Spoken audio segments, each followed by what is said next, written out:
On the 20th of February 2018, approximately 5 months after the release of Fortnite Battle Royale, the TSM YouTube channel would upload a video to the platform titled Introducing TSM Fortnite. The video introduced 4 professional Fortnite players who had been chosen to represent the highly respected esports organization known as Team Solo Mid, or TSM for short. The first player on the team was known as I Am the Myth, who boasted rank number 1 in the solos playlist and was often argued to be the best player in the world alongside Ninja. I'd say at your peak you were the number 2 to Ninja. Given his skill level and high status in the Fortnite scene, he was given the task of finding 3 other players for the pro team and would initially choose a player by the name of Hamlinz, who at the time was ranked number 3 in the solos playlist, had a win rate of almost 50% and a kill death ratio of almost 14. Next, Myth would choose a player by the name of Daequan, who shone as an outstanding solo v squad player and had placed first in many of the Season 1 Invitational Pro matches. Let's go, baby! Let's go! Finally, Myth would choose a player by the name of CaMiLLs, who had been a part of a team who held the world record for the most kills in a single squad game. Let's go! 50!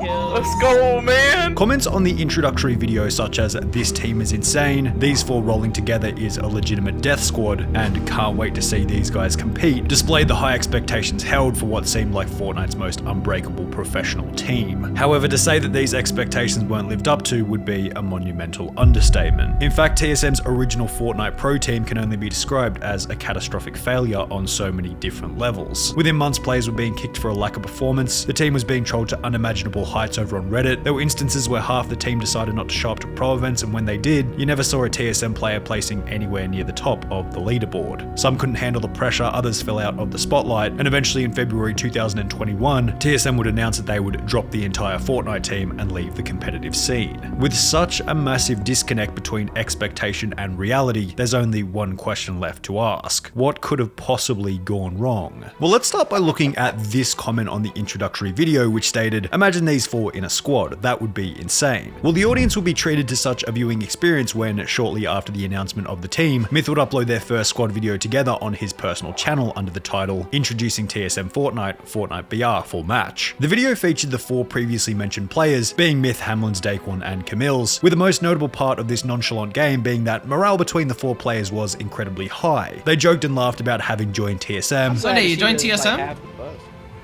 Who, me? Yeah. Yeah, dude. Wow. Yeah. How'd you do that? Casual.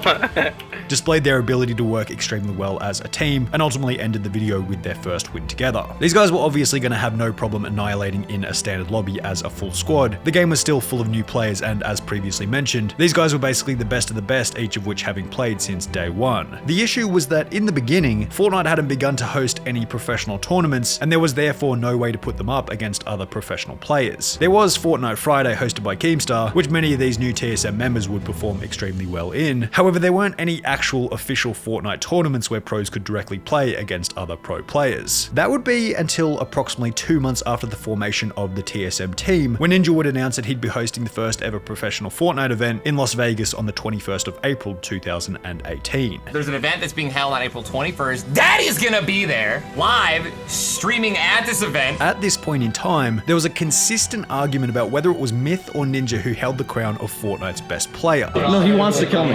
Wait, why? Because we are the rivalry of the community. So it only made sense that Myth would be invited to the event, where he would attempt to establish TSM's reputation in one of the first professional Fortnite tournaments. Considering I've never been to a gaming event or a competitive gaming event ever, like where I'm actually playing in front of people or it's being like broadcasted live. While Myth's spirits were high as he entered the doors of the esports arena, Our primary thing that we're gonna be doing is taking out Ninja, okay? Keep it on the low, all right? But that's the plan. he wasn't scheduled to play until the 7th, 8th, and 9th game of the event, so he sat there watching Ninja take out numerous other players while the pressure continued to mount. It's time to get up close and personal. Pump shotgun out. Ninja looking for the fight. Whips the first shot. Whips the second. The challenge comes in. Can Ninja win his first game? The Rockets are out. Yeah! Ninja! Let's go, baby!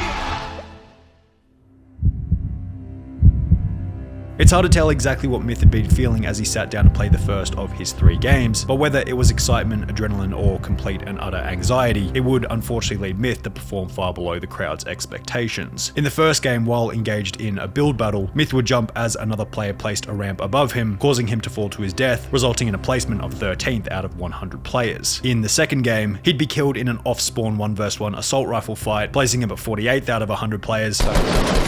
And Myth goes down. And in the last game, there's no footage or explanation for what happened to Myth. However, the commentators mention his death with 52 players remaining. I just received word that Myth is dead. I've just received word that Myth is down.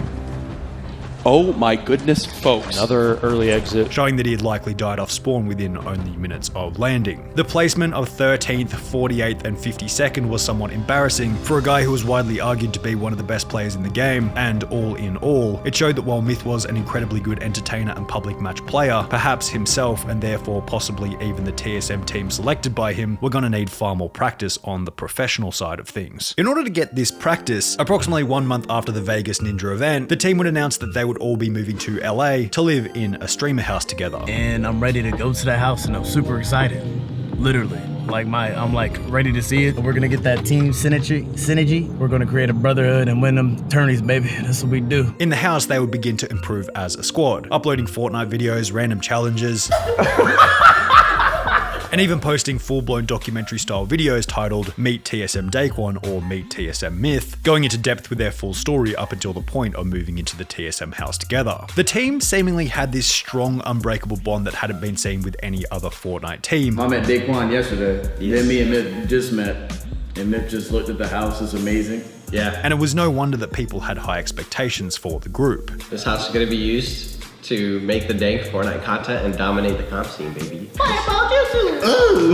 On the entire comp scene, bro. However, while you might expect that moving in together would be the point at which things started to take off, the opposite actually happened, and it'd be at this point, before the team had really even gotten into the pro scene, that signs began to show up here and there that their team was already beginning to crumble. Myth, Hamlinz, and Daequan played regularly together after moving into the TSM house, getting ready for the pro scene, which was still heating up, as would be stated by the TSM founder and owner, Andy Din. I'm so hyped for the esports scene for Fortnite, but it's honestly not going to come out for like another year. Yeah. So it's just like, just chill for now.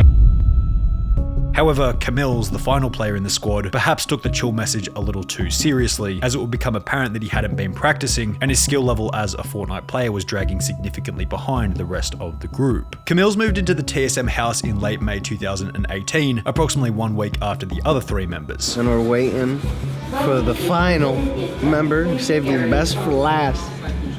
Put it in a separate video. Mills. But less than 2 months later, in early July 2018, videos will pop up on YouTube like this one titled Daequan and Hamlinz react to awful play by CaMiLLs in tournament. Is he getting kicked from TSM? Which gained over 500,000 views. Build up, brother. Build up, brother. Oh my god. No.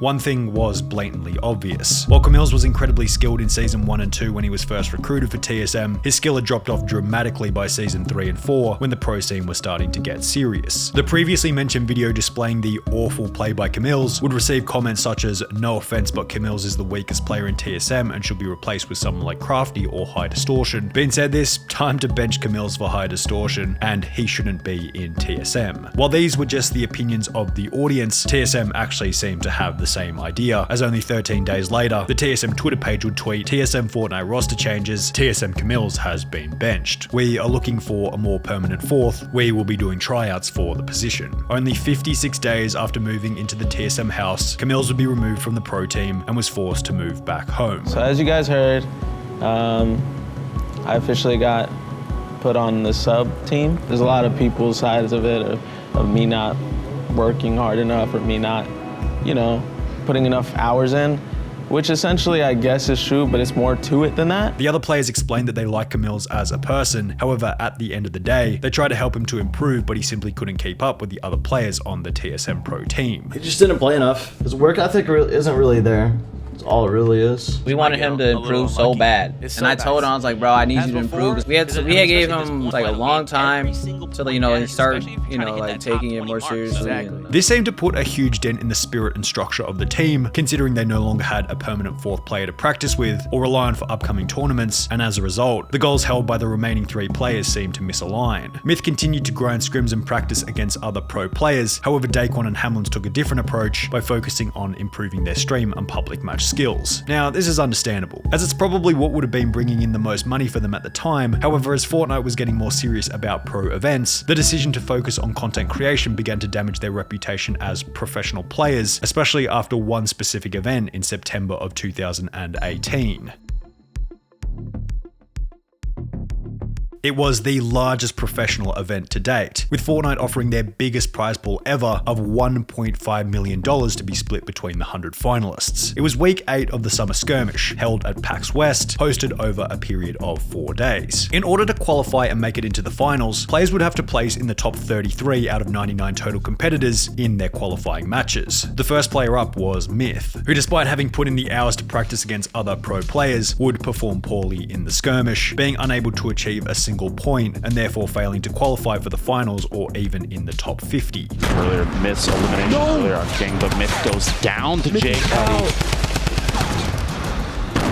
That is the end of the event for TSM's Myth. However, despite Myth's poor performance, it was still far better than the other 2 remaining members, Daequan and Hamlinz, who chose not to attend the event at all. In the days following, Reddit would begin to clown on TSM in posts such as this one reading, "I am disappointed in the TSM Fortnite team. The biggest event in competitive Fortnite history happened this weekend. Only one member of the TSM team, Myth, even bothered to attend and compete in the event. Myth has proven that he really cares about competing, streaming less and grinding scrims more to try and improve. The same cannot be said for the other 2 main members of TSM, Daequan and Hamlinz. Both of them opted to stay home and stream instead of attending and competing in the event. Daequan has said that this was a business decision for him. I wouldn't blame him for wanting to take advantage of the higher stream numbers when everyone else is at PAX, but he is a member of the competitive TSM Fortnite team. In my opinion, Daequan and Hamlinz should either fully commit to being competitive Fortnite players, or they should just become content creators with TSM. The post will be met with comments such as, I'm going to be honest here, apart from Myth, I think everyone is half-arsing. At this point, I wouldn't be surprised if Myth actually leaves for another team where he can find teammates that are as driven as he is. While Reddit was clowning on Daequan and Hamlinz for their lack of drive, Myth wasn't off the hook either. Articles such as this one would point out that Myth hadn't placed in the top 10 for any game in the 8 weeks worth of Summer Skirmish tournaments. With no 4th player, Daequan and Hamlinz deciding not to attend the biggest pro event in Fortnite history, and Myth failing to place in the top 10 even once, we can start to get a pretty good idea as to why TSM as a professional Fortnite team was somewhat laughable, summed up by comments such as this one. I have lost interest in the TSM Fortnite scene, which sucks because not too long ago I was super excited to see the TSM boys play in Friday Fortnite. Myth has the competitive drive but has just been failing week after week. Day and Hams do not even have the drive to play pro anymore it seems, and I've watched numerous good players go to other orgs instead of being TSM's 4th. Myth would then state that due to Daequan and Hamlin's lack of drive to improve as professional players, resentment started to build within the group. I was really driven to play competitively,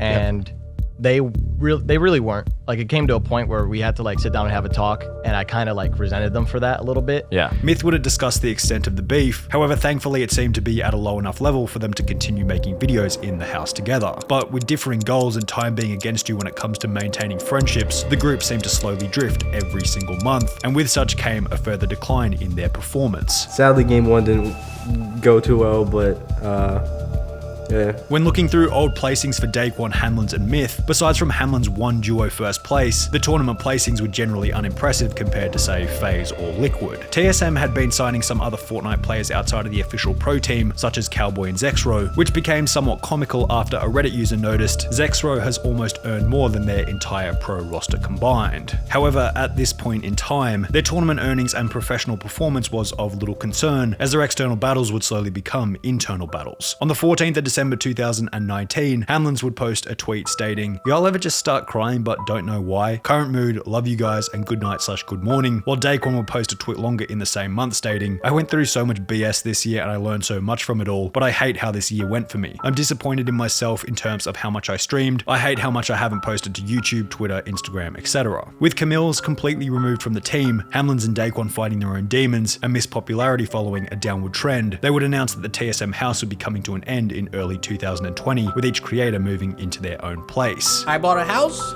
and I bought my car, you know what I'm saying? So we gonna be moving into a new place this week, actually. We gonna have a lot of streams, bro. However, despite Daequan saying that they would be streaming loads after moving out, if you've seen our videos on the disappearance of Daequan and Hamlinz, you'll know that only 1 week after moving out of the TSM house, they would go completely silent on all social media, at which point the pressure would go back over to the only remaining active member, TSM Myth. Hey guys, I'm not Channel 7 effing news, and I ain't got the daily scoop on Daequan or Hamlinz, so stop asking me. If Day or Hams wanted y'all to know about how they were doing, they would tell you guys. That's the facts, so leave it be. Daequan and Hamlinz would stay silent for 18 months, returning in August 2021. We back and we taking over! Yes, sir! However, they would simultaneously announce that they wouldn't be returning to TSM and instead joining the Fortnite group NRG. While Myth was extremely excited to witness their return, I really just want to say how happy I am that they still got that fucking energy, bro.